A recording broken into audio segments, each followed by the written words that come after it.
A good morning to you. Always a pleasure to have you with us. You're right on time as we get to bring you up to speed with the latest developments on this 29th day of March. Of course, coming in the backdrop of those particular directives given by the President Uhuru Kenyatta just last week. And they've come into effect just yesterday in terms of movement in and out of these 5 counties, which has been curtailed. We take a look at the latest in terms of those latest directives in order to keep the population safe. Also in terms of balancing with the regeneration of the Kenyan economy. We'll continue taking a look at this, but also we highlight what has been covered on today's dailies as we go on with the show. Once again, welcome to the broadcast. My name is Jesse Rogers. It's a pleasure to have you with us today morning. We just want to take a look at the latest in terms of what has been highlighted on the international pages. Let's just begin with what is on the Daily Monitor this time round as we take a look at some of the stories highlighted across these pages. So sorority doctors separate dead conjoined twin from sibling. That's one of the stories highlighting some of the medical achievements happening in Uganda. Of course, good news right here as the conjoined twin was separated from its dead sibling 6 days after they were born. Let's take a look at another story. 6 sue government over post-election violence. One of the other stories highlighted there as several opposition supporters have been charged in military courts for possessing red berets, a symbol of the NUP party. Now, the court ruling has sparked fight at the DPP office. You can also get more details on that story. Even as Tanzania's smooth transition, can Uganda pull off a similar feat? Well, they're asking themselves that particular question, bearing in mind fears that there could be violence in case President Museveni is incapacitated. Well, let's take a look at what is emanating from Tanzania in terms of the latest, what the Citizen has covered. President Samia orders the CAG, that's the Controller and Auditor General, to audit funds released by the BOT. That's President Samia Suluhu Hassan taking charge of her government, rolling off some of the key sectoral changes and perhaps orders that will see her actually get firmly put in place as the president. President Samia right there suspends Tanzania Ports Authority boss, where the president on Sunday suspended the Director General of Tanzania Ports after a couple of issues arose surrounding him. And the CAG report reveals massive financial losses in local government. Some of the issues that will be bedeviling President Samia Suluhu's government going forward. And let's take a look at what has been highlighted on Rwanda today. Hotel Rwanda hero funded terror activities. That's according to witnesses, where Rusesabagina did not appear in court for the proceedings, but he is currently in custody due to that particular ongoing case. 1 year on, COVID-19 has left trails of destruction in families, where the Ministry of Health in Rwanda says 298 lives have been lost to the virus as the country's economy continues to experience major shocks. Of course, one other story touching on Eritrea, who was set to withdraw their troops from the Tigray region. That's according to Abiy Ahmed right there, where for months Addis Ababa and Asmara had repeatedly denied allegations that Eritrean forces were in Tigray. Of course, this coming in the backdrop of human rights catastrophes that occurred in this particular Tigray region. Over to CNN, or rather the East African. Let's just take a look at some of the stories highlighted there. Kenya's capital in lockdown as virus cases surge. That's the latest in terms of President Uhuru Kenyatta's directive, the Public Order number 2 of 2021, where he ordered closure of schools and universities and the cordoning off of these 5 counties, including the capital, Nairobi, where Kenya's president has actually ordered various cabinet ministers to take the COVID vaccine. We also saw the president lead by example, finally, in terms of taking the vaccine as well. Let's cross over to CNN World News, just highlight some of the stories covered on this particular page. The pandemic is staring deep resentments in Europe.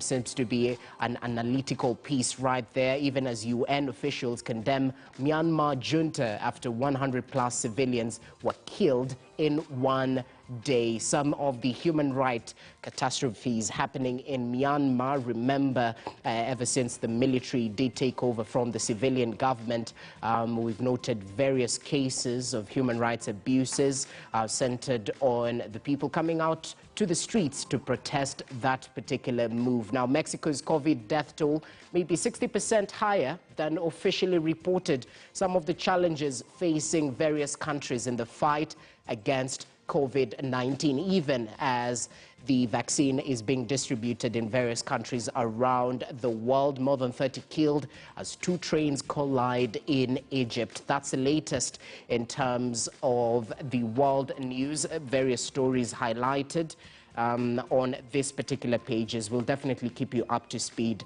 with some of these stories and more emanating from the global scene.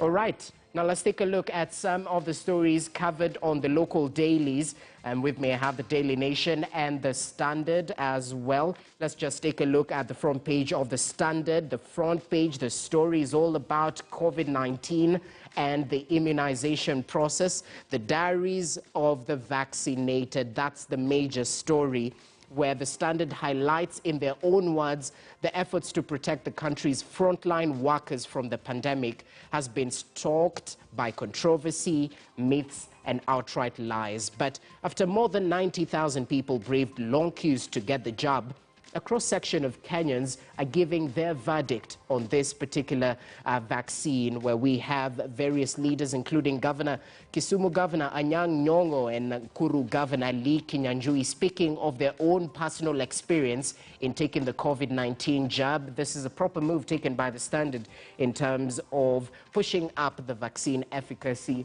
and uptake, especially within Kenyans, even as the government sort of widened the phase 1 net, where those about 58 years are actually encouraged to get out and get this particular Oxford AstraZeneca vaccine. That's the front page of the Standard, even as they highlight one story up there, Uhuru's dilemma over fired senators. It's all about Jubilee wars as Ruto's allies like UDA Secretary General Veronica Maina actually top the list of those likely to replace the sacked nominated senators, meaning the purge may in the end fail to serve its intended purpose.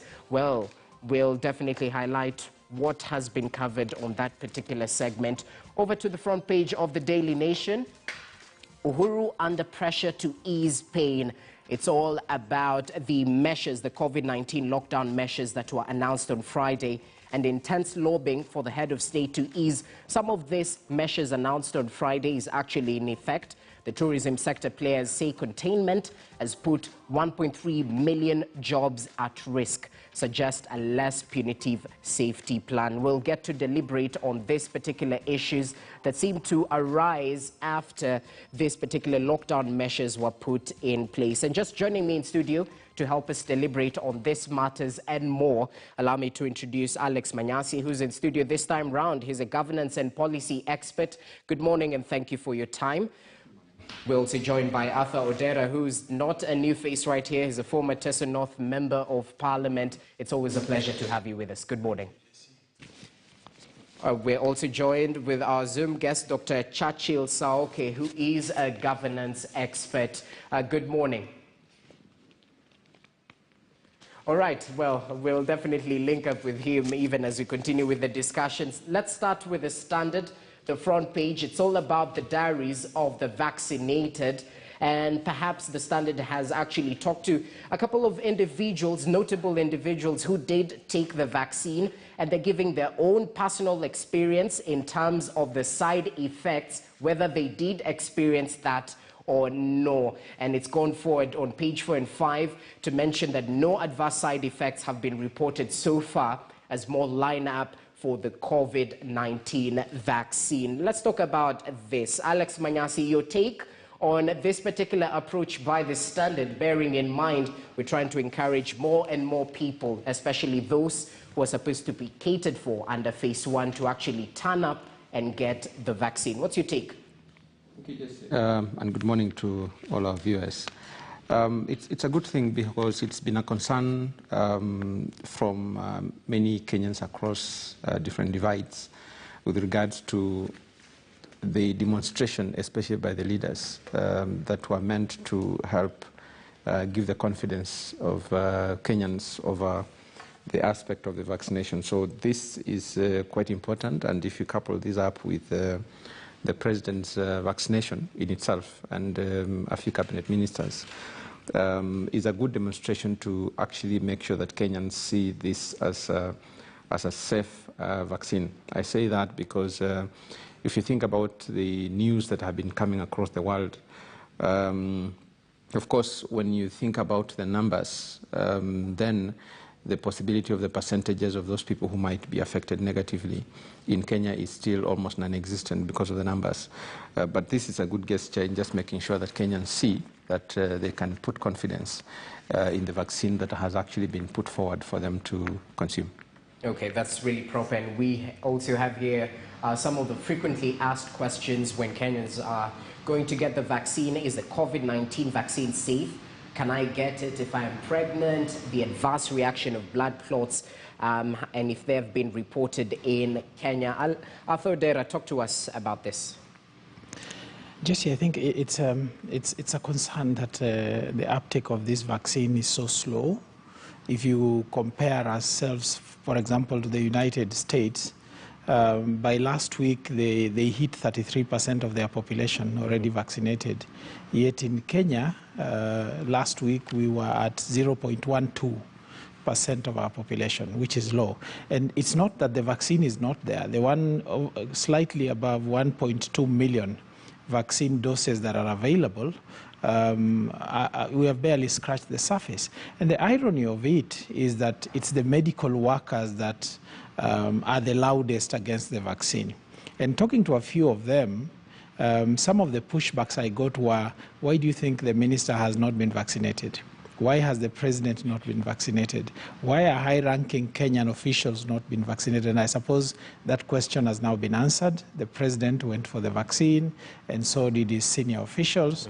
And therefore, we hope that that example and that reassurance of the president taking the vaccine himself will help to allay some of those fears. But I also know that there's a whole campaign, and I suspect it's a campaign by some of those people who are benefiting from the treatment, the drugs, the equipment that are used for treatment of COVID, protecting their profits, and therefore fighting the vaccine is part of the strategy for protecting their profits. But I think that overall, we need to put a lot of emphasis on the vaccine. If you put on one side the medical pain that people are suffering, with the economic pain that Kenyans are suffering and will continue to suffer for a while, you then see that the vaccine is the only saving grace that is going to take away both the personal and the economic pain from Kenyans. Okay, well, we'll definitely continue taking a look at the rollout of the vaccine. Even as they mention, roughly 90,000 people have actually gotten the vaccine so far. With the progress as of Friday, according to the Ministry of Health, 90,340 people having been vaccinated across 622 facilities. Let's bring in Dr. Churchill Saoke, who's joining us via way of Zoom. Speak to us about perhaps some of the reservations around the vaccine, because earlier on we saw stakeholder involvement as perhaps a missing link in terms of the rollout of the vaccine. What say you about what various Kenyans are mentioning right now on the front page of the Standard in terms of the no adverse side effects and actually encouraging Kenyans to turn out and get this vaccine for themselves as well? Thank you very much. Good morning. Good morning. We can hear you. Continue kindly. Yes, you know, it's interesting because you see, of course, you see one of the things that has come with this vaccine is that the vaccination is some of the negativities, and this is expected of any vaccination. Even when you look at when the polios were, during the times of the polio vaccination, there were negativities around those who opposed those vaccinations for specific interests. And so it is incumbent, therefore, on the institutions that is at play to ensure that the rollout mechanism is efficient enough and all stakeholders are involved so that some of these negativities are diffused. And I think there is some sort of a little bit of maybe we are yet to see, but I think that the rollout of the vaccine needs to involve all stakeholders and all institutions, the social institutions that, for example, you look at how the past campaigns of polios have been rolled out, the churches were involved, schools were involved, and, the leaders at the village levels were involved. And I think that we need to rethink through the rollout mechanism for this vaccination so that we are able to diffuse some of these negativities, or else we will still end up having people fearing the vaccination because of some of the things they are seeing in the social media or the international media, which have been driven by specific business interests. So the specific sector engagements and institutions, social institutions, will be something that will be very key for government agencies to take part and to involve these institutions so that this rollout mechanism will be effective at the village to the grassroots level.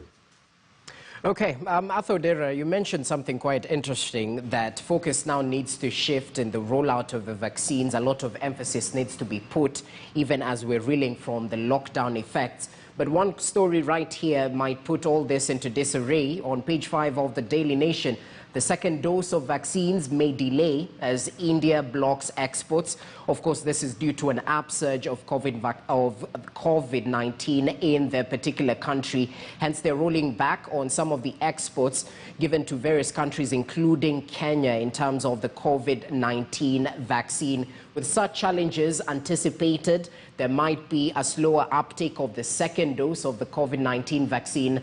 What say you about this rollout journey? Well, thankfully, we are not reliant on India. India did donate about 200,000 doses of the vaccine, and I doubt that the plans by the Kenyan Vaccine Task Force are reliant, even to a large extent, on India.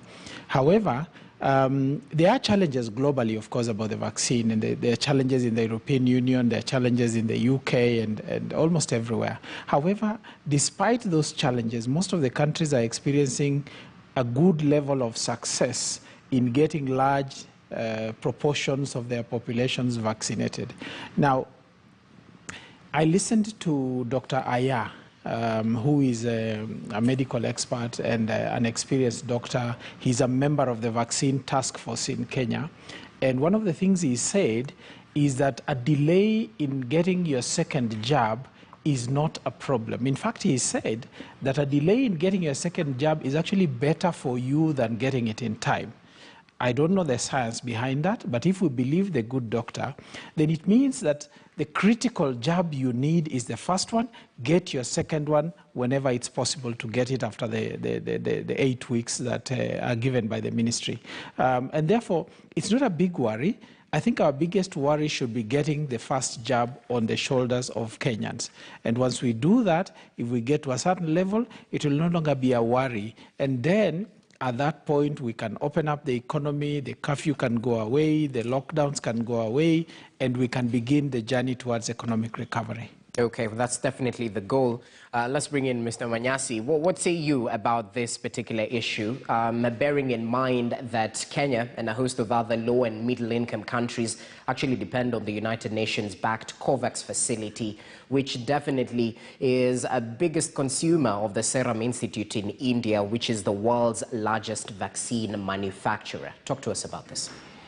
Yeah, I want to look at it from the other side of the coin, okay. Where we have only 90,000 people vaccinated so far, and we have just about 1.2 million vaccines in the country. That actually means that we are very far from getting Kenyans to be vaccinated. So we have not even attempted to get into the completion of the first dosage. And so The bigger concern will be how to make sure that Kenyans are actually lining up to be vaccinated. That's, that's one. Number two is the thinking around what it means for the global delays. In the Kenyan context, I'll be more worried about the percentages in terms of what is it that we require as a country to consider at least we are safer in terms of handling the pandemic.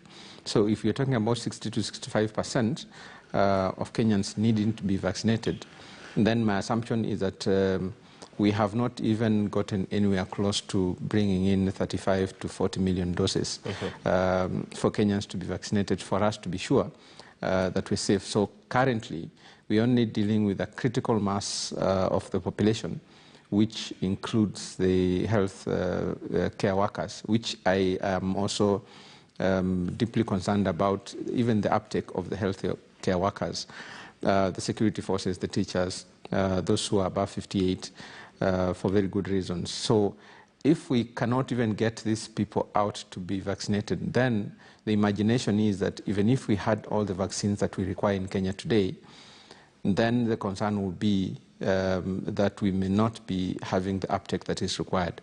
It's unfortunate that that's where we stand, and therefore I also want to echo the sentiments around what is it that we need to do as a country to make sure that Kenyans understand why they need the vaccine.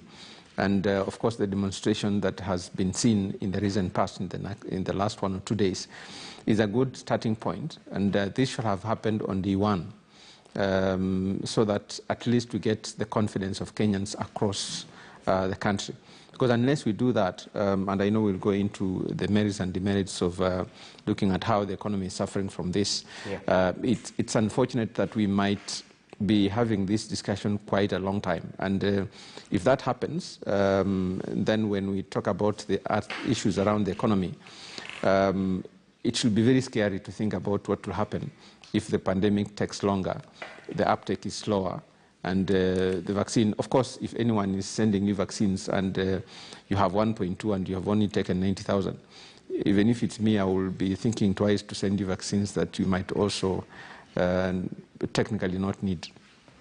Okay, we'll definitely continue highlighting this, but even as we talk about some of the challenges in the uptake of the vaccine, Dr. Churchill Saoke, a story right here on page 6 of the Daily Nation, highlights that COVID-19 cases are set to reach 1 million by June. Definitely a scary number considering the slow uptake of the vaccines, and also bearing in mind that not many Kenyans are actually going to get tested. So many might be walking with a vaccine, with the COVID-19 virus at a community level, but they haven't gotten to a point of actually getting tested. So it might remain undetected even though they're roaming within the population without knowing. Talk to us about this. What challenges might you see with these projections given by KEMRI? Yeah, I totally agree with that because you see, when you look at especially the third wave on the ground, you find that the transmission rate has been very high. And initially when you looked at the first wave and the second wave, we were more dealing with numbers. And when you could only hear the Ministry of Health talking about the numbers. But then you continually, when you look at the third wave, you are now seeing these numbers are now getting into people, they are getting into names, and they are now getting, the names are getting into people whom we know. And in the villages and into the estates, you can actually see people being taken to hospitals. And so the myth around the virus is actually getting into the reality at the COVID phase. And so it means that there are quite a number of people who actually have been living with this virus, and especially and then they get into the hospitals at the time when the pain is already beginning to get into themselves, especially the lungs, and they are already getting infected. That's the time when they realize that there is something that is a problem. I need to get to the hospital. When they get to the hospital, they are told this is COVID. So it means that by the time they get into the hospital, when they're feeling the pains in their lungs, they've already done a lot of transmissions to other people. So And I have to admit that the information age and the social media has been very helpful in this, especially with regards now to sending information to people around, the different phases of this virus and what you need to do. And I think this also has a little bit really helped to help people deal with this virus at the home level. My only worry is when it comes to when the virus has been transmitted into the rural areas, especially people who are not really well informed about their health matters and might take some of these things for granted. And they're also not really privy to all this information that is available in the urban areas. You then realize that if this infection gets into the rural areas at that level with which it got into the urban areas, then we are likely to experience much more disaster. So I have to admit that the infection rate of the third wave has been extremely, extremely, extremely, extremely high. And we must admit as Kenyans that, we have to take individual responsibility. And I'm glad that, at the third wave level, people have realized the reality of this. And, when you're moving around, even within institutions, you are getting people are now, the myth around the COVID being just a normal flu is being diffused. And people are now taking this thing as much more serious, and that it can be able to cause death. Okay, we'll definitely continue interrogating the latest around the COVID-19 pandemic, even as the president did give a couple of guidelines to be followed on Friday last week. We'll evaluate them later on during the broadcast, gentlemen. The affected sectors, basically the president not bringing in tax relief measures or any economic stimulus packages in terms of this particular set of lockdown measures. So we'll get to interrogate that later on. Allow us to shift focus a little bit to various matters touching on perhaps politics. On page 8 of the Standard, it's all about Uhuru's dilemma with deputy president's allies atop the Senate list. All this in regards to the new party members who seem to be topping the list of those likely to replace those senators and members of parliament who were sacked. And it means that this particular move to read the nominated slots of this particular members will actually might end up not achieving the intended purpose of the purge. Remember, there has been a purge within Jubilee's leadership. Some of the nominated senators that were expelled seem to be allies of Deputy President William Ruto, and it seems the new party members who are topping the list of those to replace them are actually still the Deputy President's allies. So it seems to be quite an issue right there for President Uhuru Kenyatta, a dilemma of sorts. Arthur Dera, I'd like to start with you. What's your take on this, bearing in mind that this particular replacements have to factor in regional balance as well as gender parity as well? I think it's a demonstration to find that when you're looking at the next batch of nominees, you find they still owe their allegiance to the deputy president. Perhaps that underscores how much influence the deputy president wielded when he was the deputy party leader in Jubilee, when he still was part and parcel of the team and an integral leadership package with the president.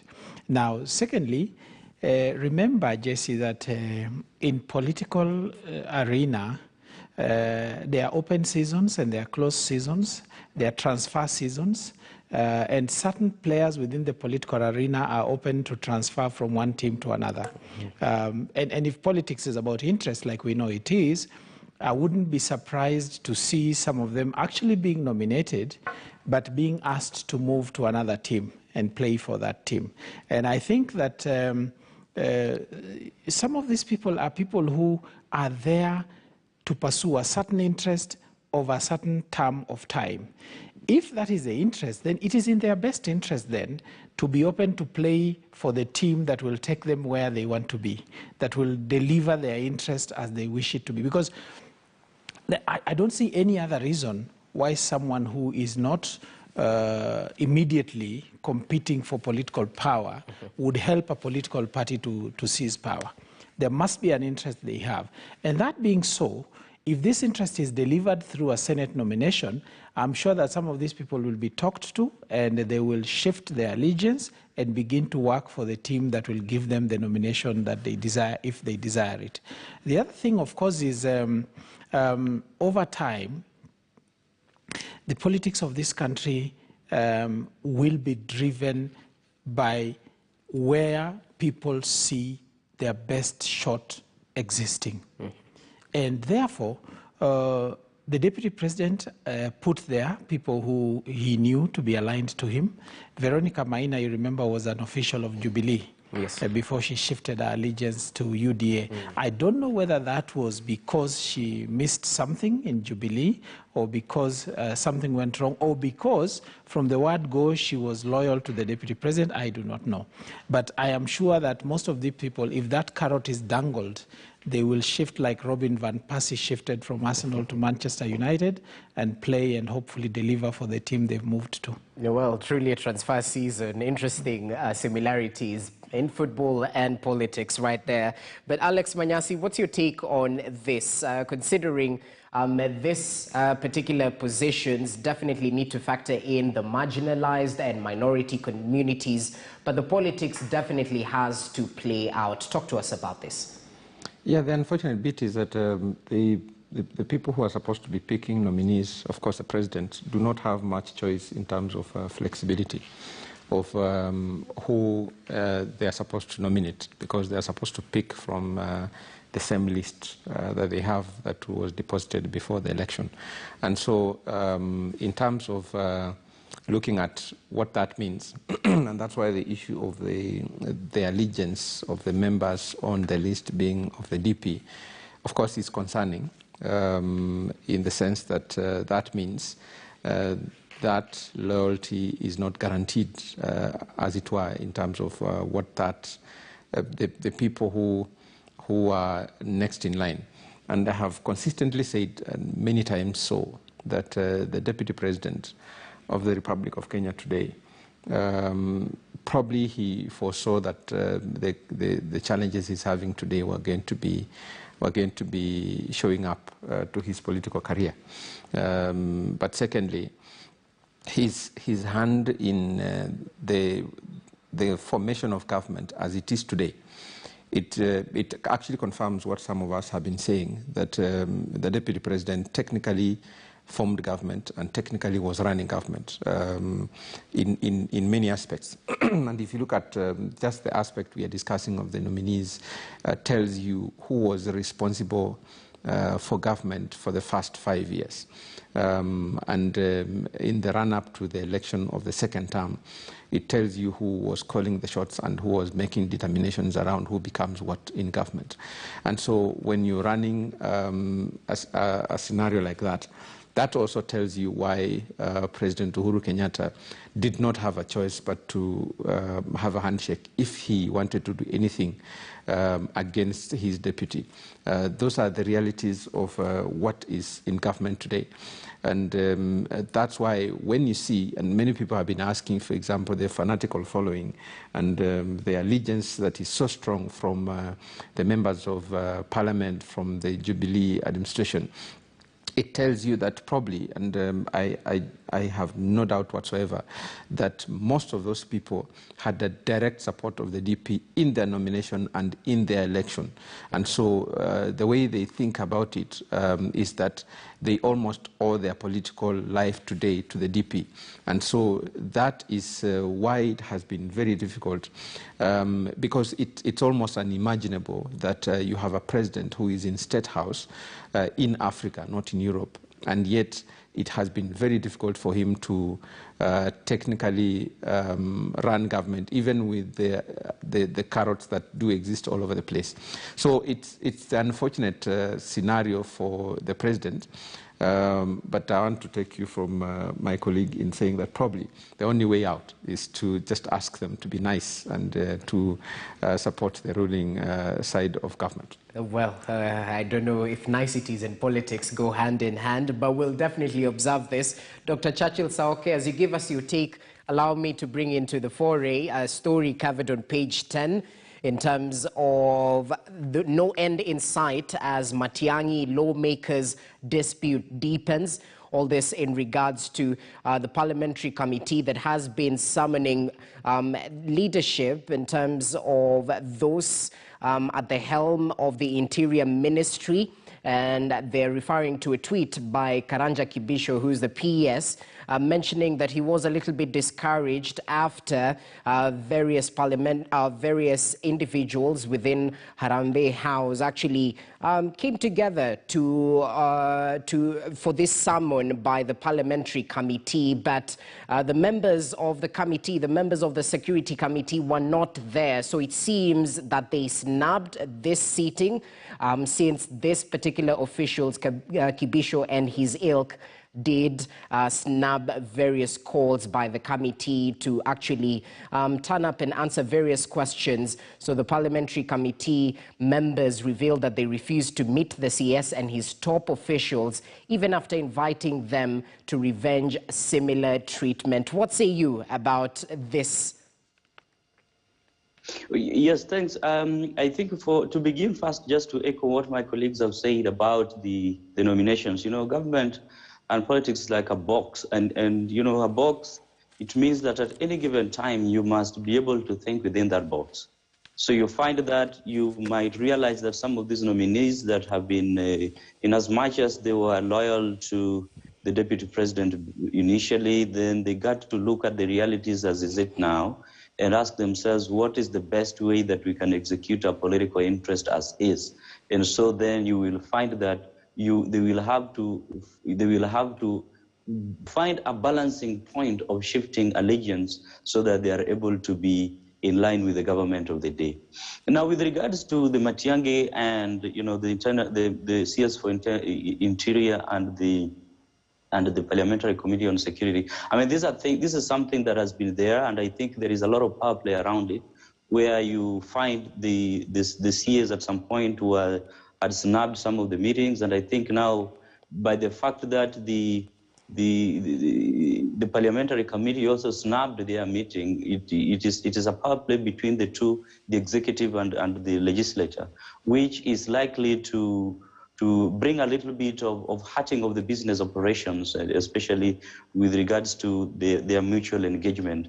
And I think that there is some point need for the two entities to find ways of working together, because they need each other and avoid the egoistic power play that is likely to hamper their mode of doing business. As a matter of fact, you realize that the Interior Ministry needs they need the committee to perform, and the committee as well needs the Interior Ministry to execute some of the functions. Mm-hmm. So those kind of power plays are likely to hamper the operations of the security sector. Well, we'll note if these power plays do continue, but that has been highlighted on the Standard.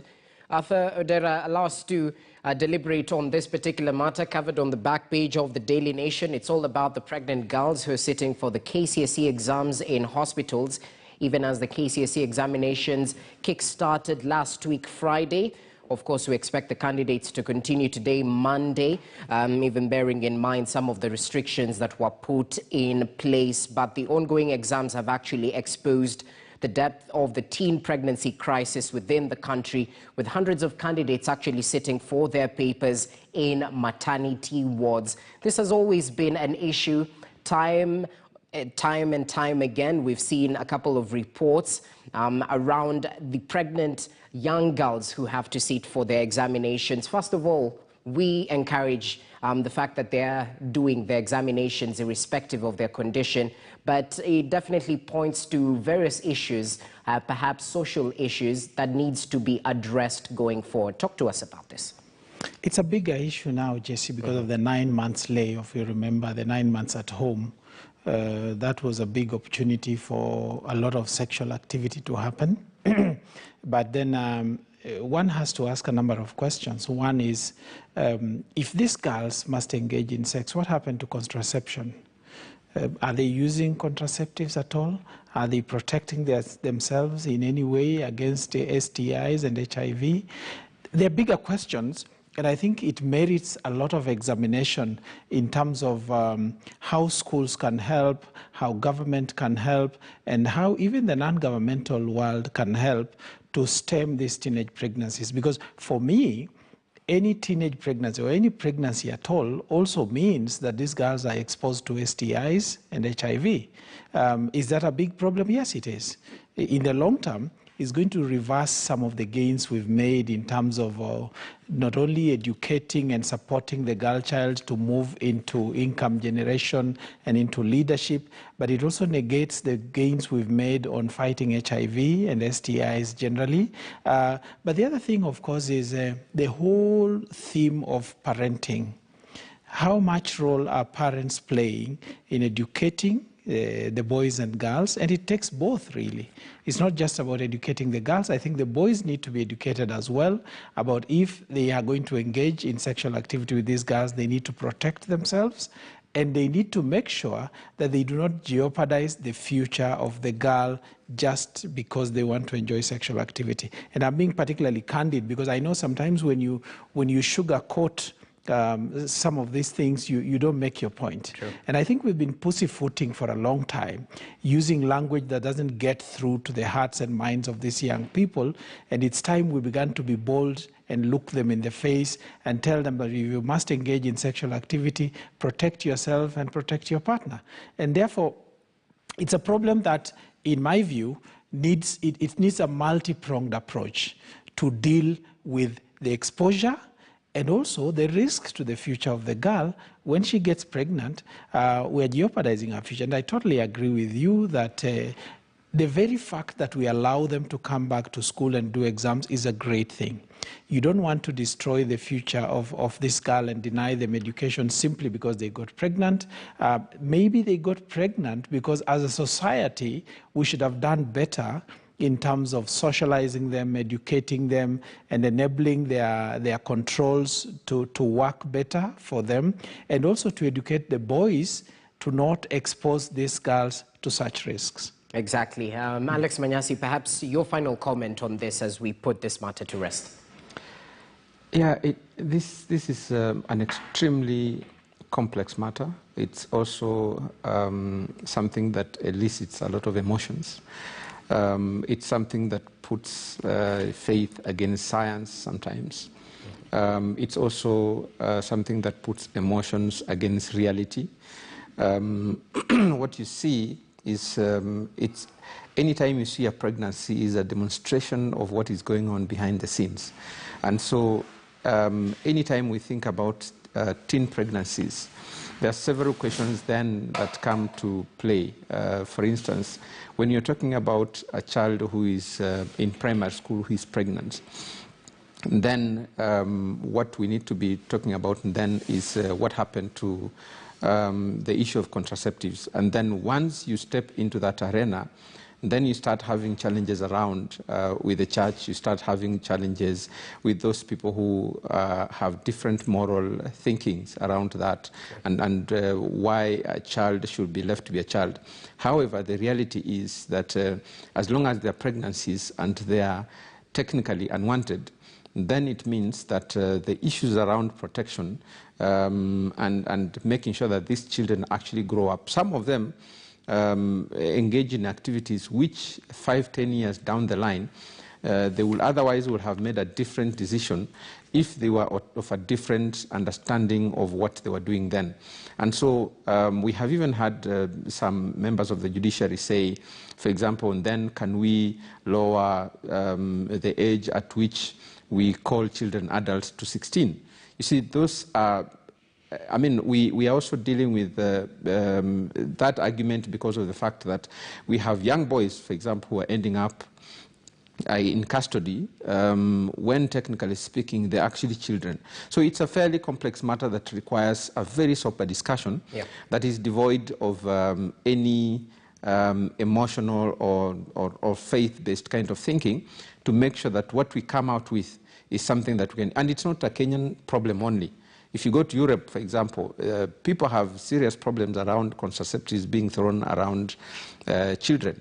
But at the same time, those people have succeeded in making sure that there is a delay of kids getting pregnant up to a certain age when they can make decisions. So it's more about the challenge of understanding what is the better evil to deal with than saying that this is a discussion that we should not be having. All right, we'll definitely approach this matter with the patience it deserves, just highlighting some of the issues even as the KCSE is ongoing. Of course, day to day, they'll be sitting for their English paper and the math paper as well. And all the best to the candidates who are sitting for their examinations. Allow us to take a short break, gentlemen. That's the latest in terms of the press review, some of the stories highlighted on the locals. But when we come back from this short break, we focus on the new restrictions that have been put in place in terms of the lockdown measures that were announced on Friday by President Uhuru Kenyatta. We evaluate them, highlighting what many might argue was a breakdown in communication, where we had to see various juniors to the president actually come out and clarify his speech. Not just that, what do the new restrictions mean in terms of the economic slump that is being witnessed in the country due to COVID-19. We'll interrogate this on the way it is right after this short break. Do stay with Morning Express.